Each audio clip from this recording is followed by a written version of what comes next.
Hi friends, मुठ्ठल Joshi. या व्हिडिओमध्ये आपण सार्वजनिक आरोग्य विभाग भरतीच्या संदर्भात एक महत्त्वाचा अपडेट पाहणार आहोत आणि एक नवीन परिपत्रक प्रसिद्ध झालेलं आहे. कधी प्रसिद्ध झालं तर काल रात्री म्हणजे 23 डिसेंबर 2025 या तारखेला हे परिपत्रक प्रसिद्ध झालेलं आहे. या परिपत्रकामध्ये नेमकं काय आहे, कशा संदर्भात हे परिपत्रक आहे, भरतीवर याचा काय परिणाम होणार आहे, ती सगळी माहिती आपण या व्हिडिओमध्ये पाहणार आहोत. व्हिडिओ शेवटपर्यंत पहा. या व्हिडिओला सर्वांनी लाईक करा, शेअर करा आणि विठ्ठल जोशी जे आपले यूट्यूब चॅनल आहे ते सबस्क्राईब करा. जर तुम्हाला MPW रेकॉर्डेड व्हिडिओ कोर्स विकत घ्यायचा असेल तर प्ले स्टोअरवरून विठ्ठल जोशी ॲप डाउनलोड करा आणि MPW रेकॉर्डेड व्हिडिओ कोर्स विकत घ्या.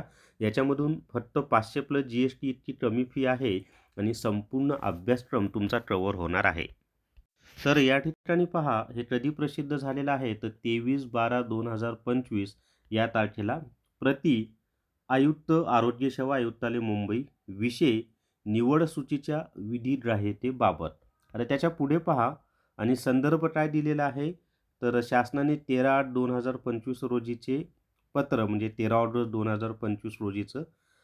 तर पहा आता त्याच्यामध्ये काय दिलेलं आहे ते, की सार्वजनिक आरोग्य विभागाअंतर्गत आरोग्य सेवा आयुक्तालयाच्या अधीनस्थ कार्यरत असलेल्या गट क व गट ड संवर्गातील रिक्त पदे भरण्याकरिता राबवण्यात आलेल्या पदभरतीची निवड सूचीची विधिग्राह्यता 16/2/2025 पासून पुढे 9 महिन्याकरिता म्हणजे 16/18/2025 वाढवण्यास संदर्भ क्रमांक 1 येथील पत्रान्वये मान्यता देण्यात आली होती.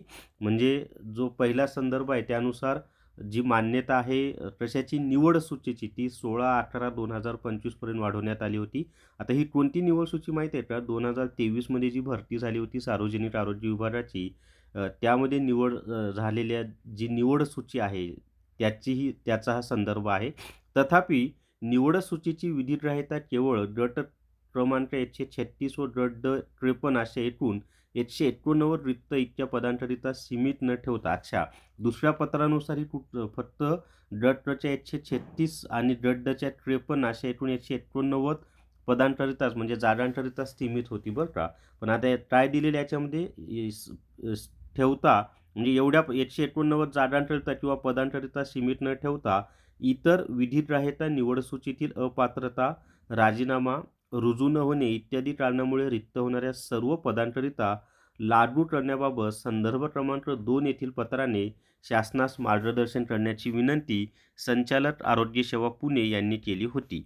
आता पुढे पहा, त्यानुसार सार्वजनिक आरोग्य विभाग पदभरती 2023 मधील गट क व गट ड संवर्गातील भरती प्रक्रियेअंतर्गत अपात्रता, राजीनामा, रुजू न होणे इत्यादी कारणामुळे सदर निवड सूचीमधील दिनांक 16/18/2025 रोजीपर्यंत रिक्त झालेली पदे भरण्याकरिता निवड सूचीच्या विधिग्राह्यतेस दिनांक 16/2/2026 पर्यंत मुदतवाढ देण्यास शासन मान्यता देण्यात येत आहे.